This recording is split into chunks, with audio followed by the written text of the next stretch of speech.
হযরত বারা ইবনে আযিব রাদিয়াল্লাহু তাআলা আনহু থেকে বর্ণিত, নবীজি একদিন এক সাহাবীর জানাজা পড়তে গেছেন। জানাজা পড়তে গিয়ে খালি কবরের সামনে কিছুক্ষণ দাঁড়াইছেন। তখনও ওনারে কবরে রাখে নাই, জানাজাও পড়ায় নাই। নবীজি আগে গিয়া কবরটার সামনে দাঁড়াইছে। হযরত বারা ইবনে আযিব বলেন, আমরা নবীজির সাথে ছিলাম। আল্লাহর নবী সাল্লাল্লাহু আলাইহি সাল্লাম কবরের খালি এই কবর দেখা অঝরে কাঁদতে শুরু করছে।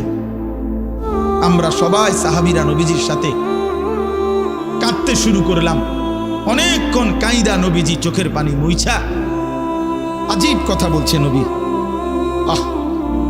রাসূলুল্লাহ সাল্লাল্লাহু আলাইহি ওয়াসাল্লাম সাহাবীদেরকে লক্ষ্য করে বলছে, ইয়া ইখওয়ানি লিমিসলি হাদা ফাআইদ্দু, আমার বন্ধুরা, আমার সাথীরা, এই কবরে যাওয়ার জন্য তোমরাও রেডি হও। ফাআইদ্দু, তোমরাও প্রস্তুতি নাও। অচিরেই তুমি আমি সবাই এই কবরেই পৌঁছে যাইতে হবে। রাসূলুল্লাহ সাল্লাল্লাহু আলাইহি ওয়াসাল্লাম বলছেন, কি ভাইয়া, কোরআনুল কারীমের মধ্যে জান্নাতের বর্ণনা যেমন আছে, জাহান্নামের বর্ণনা নাই? কথা বলেন না কেন? তো সেগুলো কার জন্য? সেগুলো কার জন্য? মা সালাকাকুম ফি সাকার ক্বালু লাম নাকু মিনাল মুসাল্লিন। একবারে সোজা বাংলা দেখেন, জাহান্নামী জাহান্নামে চিৎকার করবে। জাহান্নামের ফেরেশতা ডাক দিয়ে বলবে, বেঈমান, জাহান্নামে কেন আসলি? ক্বালু লাম নাকু মিনাল মুসাল্লিন। নাফরমান বলবে, বন্ধু ফেরেশতা ভাই, আমি দুনিয়াতে নামাজি ছিলাম না। কি ছিলাম না? সরাসরি কোরআনের আয়াত। আল্লাহ বলেন, ওয়াইলুন ইয়াউমাইদিল লিল মুকাদ্দিবিন, সমস্ত মিথ্যাবাদী নাফরমান পাপীদের জন্য সেদিন জাহান্নাম। যদি বলেন কেমন নাফরমান মাওলা? আল্লাহ বলেন, ওয়া ইদা কিলা লাহুমুর কাউ লা ইয়ারকাউন। দুনিয়ায় এই নাফরমানকে যতবার বলা হয়েছিল রুকু করতে, সেজদা করতে, নামাজ পড়তে, বেঈমান নামাজ পড়ে নাই, এজন্য জাহান্নাম। কোরআনুল কারীমে আল্লাহ বলছেন, কাল্লা ইদা বালাগাতিত তারাকি, নাফরমানের মৃত্যুর সময় যখন আসবে, মালাকুল মউত আজরাইল তারে যখন ডাক দিবে, আইয়াতুহান নাফসুল খাবিসা, প্রতিটা পাপী নাফরমানের জান কবজের সময় আজরাইল যখন ডাক দিয়ে বলবে, হে খবিস আত্মা, বের হ, উখরুজি, বের হ। আত্মাটা বের হতে চাইবে না। আল্লাহর নবী বলেন, কসম বাবা। নবীজি বলে, মালাকুল মউত আজরাইল খপ করে ধইরা কলজা থেকে রুহুটা একটা টান দিয়া ছিঁড়া ফেলবে। একটা টান দিয়া ছিঁড়া ফেলবে। এরপরে রুহুটা কণ্ঠনালীর কাছে এসে আটকায় যাবে। কাল্লা ইদা বালাগাতিত তারাকি, তারাকি মানে কণ্ঠনালী। ফালাউলা ইদা বালাগাতিল হুলকুম ওয়া আনতুম হিনা ইদিন তানজুরুন, এটার অর্থ এটাই। হুলকুম মানে কণ্ঠনালী। বের হতে চাইবে না রুহু। আজরাইল তখন ধরে টাইনা হেসরাইয়া ছিঁড়া ছিন্ন ভিন্ন করে বেঈমান নাফরমানের কলজা ছিঁড়ে ফেলবে, রুহু ছিঁড়ে ফেলবে, এরপরে শরীর থেকে বের করে নিয়ে আসবে। আরে বন্ধু, এই কোরআনে আছে, আল্লাহ নিজে বলছে, এমন নির্মম মৃত্যু হলো কেন? এই নাফরমানের মউত এত কঠিন হলো কেন? তার কলজা ছিঁড়া ফেলছে, রুহু ছিঁড়ে ফেলছে, এমন মৃত্যু হলো কেন? আল্লাহর কসম বাপ, আমারেও বলি, আপনারেও বলি, আল্লাহ কোরআনে সরাসরি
জিনা ব্যভিচারের দৃশ্য, মদের আড্ডা, জুয়ার আড্ডা, নারীর আড্ডা, নারীর আলাপ, অথবা মোবাইলের অশ্লীল ছবি দেখা।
কিতাব ওখানে আছে, হযরত উসমান রাদিয়াল্লাহু তাআলা আনহু যখন কোনো কবরের সামনে দাঁড়াইতেন তো প্রচন্ড কাঁদতেন, ভীষণ কাঁদতেন। হাত্তা ইয়াবুল্লা লিহিয়াতাহু, কাঁদতে কাঁদতে উনার দাড়ি ভিজে যেত। তো উনার সাথীরা জিজ্ঞেস করতেন, হযরত আপনি জাহান্নামের কথা বললেও এত কাঁদেন না, অথচ কবরের দেখলে এভাবে কাঁদেন কেন? তো তিনি বলতেন, ইন্নাল কবরা আউয়ালু মানাজিলিল আখিরা, শোনো কবর হচ্ছে আখিরাতের প্রথম ঘাঁটি। ফাইন নাজা মিনহু ফামা বাদাহু আইসারু মিনহু, যদি কোনো ব্যক্তি এই কবরের ঘাঁটিতে বাইচা যায় পরবর্তী সবগুলো ঘাঁটি তার জন্য সহজ। ওয়া ইন লাম ইয়ানজু মিনহু ফামা বাদাহু আশাদ্দু মিনহু, এই কবরে এই ঘাঁটিতে যে জিততে পারবে না, বাঁচতে পারবে না, তো পরবর্তী সবগুলো ঘাঁটি তার জন্য তার চাইতে বেশি কঠিন। এই কথার কারণে আমি ভয় পাই, কবর দেখলে আমার মনে পড়ে, হায় আমি এই কবরের আযাব থেকে বাঁচব কিনা, এই ভয়ে আমার কাঁদতে থাকি। তো এরপরে তিনি বলছেন, হযরত উসমান রাদিয়াল্লাহু তাআলা আনহু বর্ণনা করেন যে আল্লাহর নবী সাল্লাল্লাহু আলাইহি সাল্লাম বলছেন, আমার ভাই খেয়াল করে শুনেন, নবীজি নিজে বলছেন আল্লাহ রাসূল সাল্লাল্লাহু আলাইহি সাল্লাম জীবনে কোনোদিন একটা শব্দ বানায়া বলছেন? কথা বলেন। অতিরিক্ত বলছেন, বেশতি বলছেন, শুধু ভয় দেখানোর জন্য বলছেন, না তামাশা করে বলছেন? এটা আপনাদের ইয়াকিন তো? কথা বলেন না। আল্লাহ নবী সাল্লাল্লাহু আলাইহি সাল্লাম বলেন, মা রাআইতু মানজারান কাত্তু ইল্লা ওয়াল কবরু আফজাউ মিনহু। রাসূলুল্লাহ বলেন, হযরত ওসমান বর্ণনা করেন যে আমি নবীজির জবানে শুনছি, নবীজি বলছেন, হে আমার উম্মত, আল্লাহর কসম উম্মত, কবরের চাইতে অধিক ভয়ানক কোন আযাবের দৃশ্য আমি রাসূল মুহাম্মদ দেখি নাই, আমি দেখি। রাসূলুল্লাহ সাল্লাল্লাহু আলাইহি সাল্লাম বলছেন। প্রিয় ভাই আমার, আল্লাহর নবী সাল্লাল্লাহু আলাইহি সাল্লামের সরাসরি হাদিস, যে ব্যক্তি কবরের 3টা প্রশ্নের জবাব দিতে পারবে না, রাসূলুল্লাহ সাল্লাল্লাহু আলাইহি সাল্লাম বলেন আল্লাহ তাআলার পক্ষ থেকে তখন ফেরেশতাদের কাছে ঘোষণা আসবে, আফরিশুহু মিনান নার ওয়ালবাসুহু মিনান নার ওয়াফতাহু লাহু বাবান ইলান নার। আমার এই নাফরমান বান্দার কবরে জাহান্নামের বিছানা বিছিয়ে দাও, জাহান্নামের পোশাক পরিয়ে দাও, আর জাহান্নাম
নবীজি সাল্লাল্লাহু আলাইহি সাল্লাম বলছে এই 2 ফুঁয়ের মাঝখানে ব্যবধান হবে 40।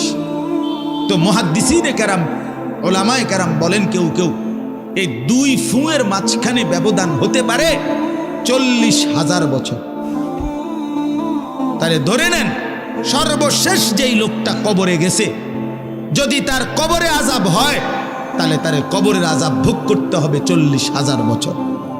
এবার বলেন তো এখন যারা মরতেছে, এবার বলেন তো রাসূলুল্লাহ সাল্লাল্লাহু আলাইহি সাল্লামের জমানায় যারা মারা গেছে, এবার আরো পিছনে যান ইব্রাহিম আলাইহিস সালামের জমানায় যারা মারা গেছে, এবার আরো পিছনে যান নূহ আলাইহিস সালামের জমানায় যেই অবিশ্বাসী বেঈমানগুলো মারা গেছে, তারা আজকে কত বছর যাবত কবরে আযাব ভোগ করতেছে। বুঝছেননি আমার কথাটা? হ্যাঁ, কোরআন শরীফে আছে ওমান আ'রাযা আন যিকরি ফাইন্না লাহু মাঈশাতান দানকা ওয়া নাহশুরুহু ইয়াওমাল কিয়ামাতি আ'মা। আল্লাহ বলেন আমার স্মরণ থেকে যে মুখ ফিরায় নিল, আমার বন্দিগি, আমার ইবাদত, আমার হুকুম পালন, আমি তার জীবন করে দেব সংকীর্ণ এবং তার হাসরের ময়দানে উঠাবো অন্ধ। এই জীবন সংকীর্ণ করার একাধিক তাফসীর, এর মধ্যে একটা তাফসির হলো এইটা যে আল্লাহ জীবন সংকীর্ণ করে দিবে, মানে তার কবরের মধ্যে তার কবরটাকে একেবারে সংকীর্ণ করে দিবে। আল্লাহ রসুল বলছে নাফরমানের কবর রাইখা যখন ফেরেশতা চলে যাবে, কবর ডান পাশের মাটি তারে একটা চাপ দিবে বাম দিকে, বাম দিকের মাটি এক ডান দিকে। আল্লাহর কসম ডান পাশের হাড্ডি পাঁজর ভাইঙ্গা ডান দিকে বাম দিকে চলে যাবে, বাম দিকের হাড্ডি পাঁজর ভাইঙ্গা। রাসূলুল্লাহ সাল্লাল্লাহু আলাইহি ওয়াসাল্লাম বলছে বন্ধু দেখেন, হাত্তা তাখতালিফা আদলাউহু, এই দুই আঙ্গুল যেভাবে এভাবে একটার ভিতরে ঢুকে গেছে, খোদার কসম ডান পাশের হাড্ডি পাঁজর বাম পাশের হাড্ডি পাঁজর এইভাবে একটার ভিতরে ঢুকে যাবে। এইটার অর্থ এটা।